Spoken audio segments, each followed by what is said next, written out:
Social media scams. పాత రోజుల్లో ఒక దొంగతనం చేయాలంటే ఒక దొంగకి ఆ ప్రక్రియ చాలా కష్టంగా ఉండేది. ముందు ఎక్కడ దొంగతనం చేయాలో రెక్కి నిర్వహించాలి, ప్లాన్ చేసుకోవాలి, ఒక పథకం రెడీ చేసుకోవాలి, చాలా జాగ్రత్తగా టైం కోసం వెయిట్ చేసి ఆ టైం వచ్చిన తర్వాత గోడలు అవి దూకాలి, ఆక్రమణలో దెబ్బలు తగిలేవి, ఎవరైనా పట్టుకుంటే దేహశుద్ధి జరిగేది, ఇంకా కుదిరితే ప్రాణాలు పోయేవి, పోలీసులకి వాళ్ళకి దొరికినా కూడా చిత్తం కొట్టి పడేసేవాళ్ళు, తర్వాత జైల్లో పెట్టి చిప్పకూడు పెట్టేవాళ్ళు. అంతేకాకుండా ఆ దొంగ పైన, దొంగకు సంబంధించిన కుటుంబము బంధువుల పైన కూడా దీని ప్రభావం పడి సమాజంలో పరువు పోయేది. ఈ విధంగా దొంగల జీవితాలు కూడా చాలా కష్టతరంగానే ఉండేవి. ఇప్పుడు అలా కాదండి. ఇప్పుడు దోచుకోవడం అంటే చాలా ఈజీ, చాలా తెలివిగా, స్మార్ట్గా పెద్ద మనుషుల ముసుగులోనే ఉండి దోచుకుంటున్నారు. లక్షలు కోట్లు దోచుకుంటున్నారు వీళ్ళందరూ సమాజంలో పెద్ద మనుషులు.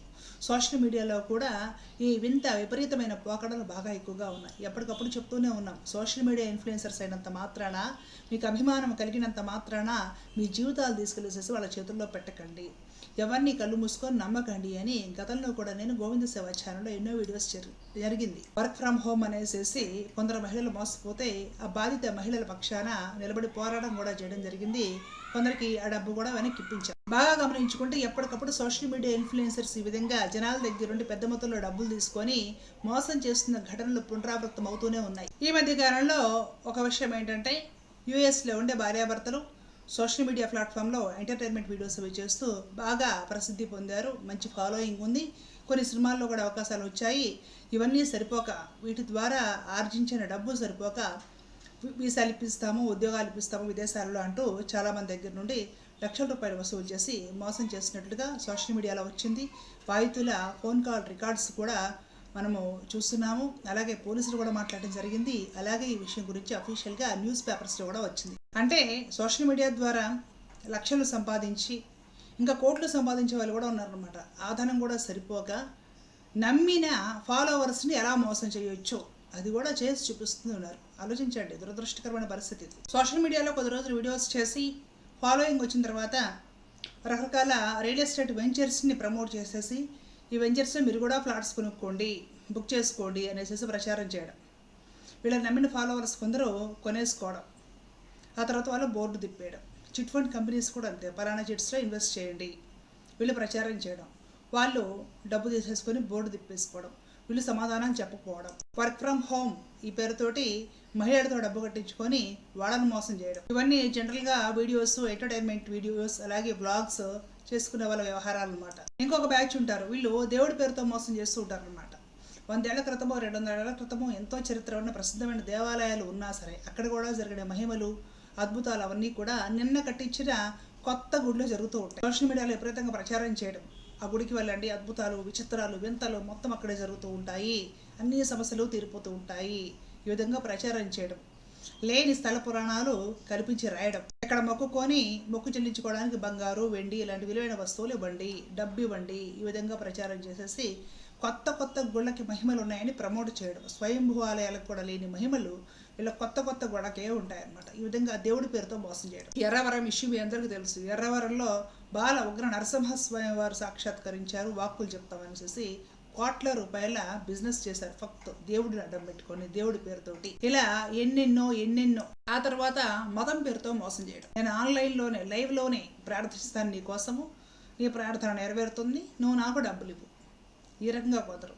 లైవ్లోనే గవ్వలేస్తాము, మీకు అమ్మవారే వాక్కు చెప్తారు అనేసి ఈ రకంగా కొందరు. ఇంకొందరైతే ఇళ్లల్లోనే పిఓపి తోటి అమ్మవారి దేవతా విగ్రహాలు కూడా సెట్టింగ్ వేసేసి ఇక్కడ అమ్మవారు లోక కళ్యాణార్థం వచ్చి ఉంది, మీరందరూ రండి అనేసి పెయిడ్ ఆర్టిస్ట్ని వాళ్ళని పిలిచి హడావిడి చేసి ఇన్స్టాలో వాటిలో ప్రచారం చేసేసి భక్తుల నుండి, అమాయకమైన హిందువుల నుండి లక్షలు కోట్లాది రూపాయలు దేవుడి పేరు అడ్డం పెట్టుకొని దోచుకోవడం. ఇలాగా రకరకాల మోసాలు సోషల్ మీడియా ప్లాట్ఫామ్ సాక్షిగా దేవుడి పేరుతో జరుగుతున్నాయి. ఆ తర్వాత మతం పేరుతో కూడా మోసం చేయడం. మన మతం ప్రమాదకరమైన పరిస్థితిలో ఉంది, మన దేశం ప్రమాదకరమైన పరిస్థితిలో ఉంది, మేము యూట్యూబ్లో వీడియోలు చేయడం వల్లనే మన మతము బతికి బట్టగడుతుంది, లేకపోతే మన దేశం సురక్షితంగా ఉంటుంది, కాబట్టి మాకు డబ్బులు ఇవ్వండి, ఈ రకంగా మభ్య పెట్టేసి దేశం నాశనం అయిపోతుంటే, ధర్మం నాశనం అయిపోతుంటే మేమే రక్షిస్తున్నాం, మేమే బ్రతికిస్తున్నాము అని ప్రచారాలు చేస్తూ సాంప్రదాయాల పెద్ద గొడవలు పెడుతూ హిందువుల్లోనే చిలికలు తీసుకొస్తూ ఉపాధి అవకాశాలు, కనీసం మౌలికమైన సదుపాయాలు కూడా ఏమీ లేకుండా అభివృద్ధి పదానికి చేరకుండా ఇంకా కింద స్థితిలోనే ఉన్న యువతను కూడా మతం పేరుతో రెచ్చగొడుతూ వాళ్ళు మతానికి బానిసలు అయ్యేలాగా చేస్తున్న వాళ్ళు అలాంటి ప్రబుద్ధులు ఇంకొంతమంది సోషల్ మీడియా ప్లాట్ఫామ్ మీదే మతాలు మార్చుతూ జనాలను మార్చుతూ వాళ్ళ స్వధర్మం నుండి వాళ్ళని విచ్ఛితులు చేస్తూ ఉన్న ప్రబుద్ధులు కొంతమంది. అమాయకులైన నిరుద్యోగులైన ముస్లిం యువతకు తన సొంత దేశం గురించి తన మాతృభూమి గురించే చెడుగా బాగా ప్రచారం చేసి అలాంటి రకరకాల ఉగ్రవాద కనెక్షన్లు ఉన్న వాట్సాప్ గ్రూపుల్లో జాయిన్ చేసి వాళ్ళకు కాస్త ఆర్థిక సహకారం అందించి వాళ్ళ మనసులోకి ఉగ్రవాద భావజాలం ఎక్కించి తద్వారా ఆ అమాయక నిరక్షరాస్యులైన పేదరికంలో ఉన్న ముస్లిం యువతను ఉగ్రవాదులుగా తయారు చేయడము ఇలాంటి భావజాలాన్ని నేర్పుతుంది కూడా సోషల్ మీడియా ప్లాట్ఫామ్ నుండి మతం ముసుగుల ప్రబుద్ధులే. గుర్తుపెట్టుకోండి, సోషల్ మీడియా ప్లాట్ఫామ్ పైన ఇన్ఫ్లుయెన్సర్స్ అని చెప్పుకుంటూ ఎంతమంది ఎన్ని రకాలుగా మోసం చేస్తున్నారు. ఎవరికి ఏ అభిరుచి ఉంటుందో దాన్ని ఫాలో అవుతూ ఉంటారు. ఆ ఫాలోవర్స్ని సొంత ఫాలోవర్స్ని మోసం చేసేసి వాళ్ళ డబ్బు తింటూ వాళ్ళనే మోసగించడం. సోషల్ మీడియా చూసే ప్రతి ఒక్కళ్ళు బాగా గుర్తుపెట్టుకోవాల్సిన విషయం ఏంటో తెలుసా? మీరు చిన్నపిల్లలేం కాదు, మోసపోతున్న వాళ్ళందరూ కూడా పెద్ద పిల్లలే, పెద్దలే, మేజర్లే. సోషల్ మీడియా అనేది మీకు ఒక ఎంటర్టైన్మెంట్ పర్పస్ లేకపోతే ఏదైనా నేర్చుకోవడం కోసం, లెర్నింగ్ కోసము, ఒక మోటివేషన్ కోసము, లేదంటే కొన్ని స్కిల్స్ డెవలప్ చేసుకోవడం కోసము దానికోసం వాడుకోండి. ఏది ఇష్టమో దానికి తగ్గట్టుగానే ఛానల్స్ ఫాలో అవుతూ ఉంటారు అనమాట. ఎంటర్టైన్మెంట్ ఇష్టమైతే దానికి సంబంధించిన ఛానల్స్ చూస్తూ ఉంటారు.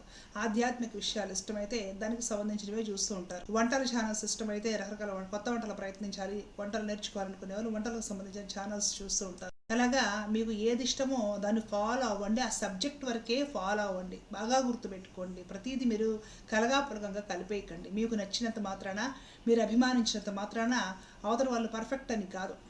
ఇక్కడ బాగా గుర్తుపెట్టుకోవాల్సిన మౌలికమైన సూత్రం ఏమిటో తెలుసా? ఎంత ఎదిగినా సరే వాళ్లకు ఇంద్రియ నిగ్రహం అనేది ఉంటుంది అనుకోకండి. సోషల్ మీడియాలో పాపులర్ అయినంత మాత్రాన, వాళ్ళు అందంగా ఉన్నంత మాత్రాన, లక్షలు కోట్లు సంపాదించినంత మాత్రాన, మంచి ఫాలోయింగ్ ఉన్నంత మాత్రాన ఇంద్రియ నిగ్రహం అందరికీ ఉండదు. అది అలవర్చుకోవాలి అంటే భగవద్గీత పాటించి తీరాల్సిందే తప్ప ప్రపంచంలో రెండో దారి లేదు. ప్రపంచం మొత్తానికి ఒక్క దారే ఉంది, ఆ దారి భగవద్గీత. అంతకు మించిన రెండో దారి ఎక్కడ వెతికినా సరే లేదు. ఇతరాతర మత గ్రంథాలలో మంచి విషయాలు ఖచ్చితంగా ఉండి తీరుతాయి. ఆ మంచి విషయాలు అందరూ ఖచ్చితంగా పాటించాల్సిందే. భగవద్గీత అనేది సుప్రీం. భగవద్గీతకు మించిన రెండో దారి అయితే లేదు. భగవద్గీతలో పరమాత్ముడు చెప్తాడు ఇంద్రియ నిగ్రహం గురించి ఎన్నో చోట్ల విస్తారంగా విశేషంగా పరమాత్మ వివరించి ఉంటాడు. ఇంద్రియ నిగ్రహం అనేది లేకపోతే ఎంత ఎదిగినా సరే ఒక దుర్యోధనుడు ఎలా పడిపోతాడో, రావణాసుడు ఎలా పడిపోతాడో ఆ విధంగానే పడిపోయి తీరుతారు. ఈ ధనం మీద ఆశ ఏదైతే ఉంటుందో, అంటే పేరు సంపాదించాలని వెంపర్లాట, సుఖపడాలి అనే కాంక్ష, ఇవన్నీ కూడా మనుషులకి ఎప్పుడు అణుగుతాయి. ఇంద్రియ నిగ్రహం అనేది ఒకటి ఉంటే ఉన్నది చాలు, తృప్తిగా ఉందాం, ఇది చాలు మనకు అనే ఒక నిగ్రహం అనేది అలవాటైతే వాళ్ళు ఆగుతారు. అది అలవాటు కాకపోతే వాళ్ళ ధనదాహానికి, సోషల్ మీడియా చూసిన పాపానికి ఫాలోవర్స్ బలైపోతారు. అవునా కదా? కాబట్టి పెద్ద పెద్ద ఫాలోయింగ్ ఉన్నంత మాత్రాన, ఫాలోవర్స్ ఉన్నంత మాత్రాన వాళ్ళందరూ కూడా చాలా గొప్ప వలుస్త ప్రజ్ఞలు అనుకోకుండా దయచేసి. మీరు ఎంతవరకు కంటెంట్ రిలేటెడ్గా చూడాలనుకున్నారో చూసి ఏదో ఎంటర్టైన్మెంట్ ఆనందం పొందడమో, లేకపోతే ఏదైనా ఒక విషయపరమైన పరిజ్ఞానాన్ని పొందడమో, స్కిల్స్ నేర్చుకోవడమో, డెవలప్ అవ్వడమో చేయండి తప్ప వాళ్ళని నమ్మేసేసి వాళ్ళని తర్వాత ఫోన్లో సంప్రదించేసి వాళ్ళకి డబ్బులు ఇచ్చేసి వాళ్ళన్నీ మాటలు నమ్మేసి తర్వాత మోసపోయి, మేము మోసపోయాము, వీళ్ళు మంచోళ్ళు అనుకున్నామండి, అందుకని డబ్బు ఇచ్చామండి, నమ్మామండి అంటే ఎవరు ఇవ్వమన్నారు, ఎవరు నమ్మమన్నారు? ఆలోచించండి ఒకసారి.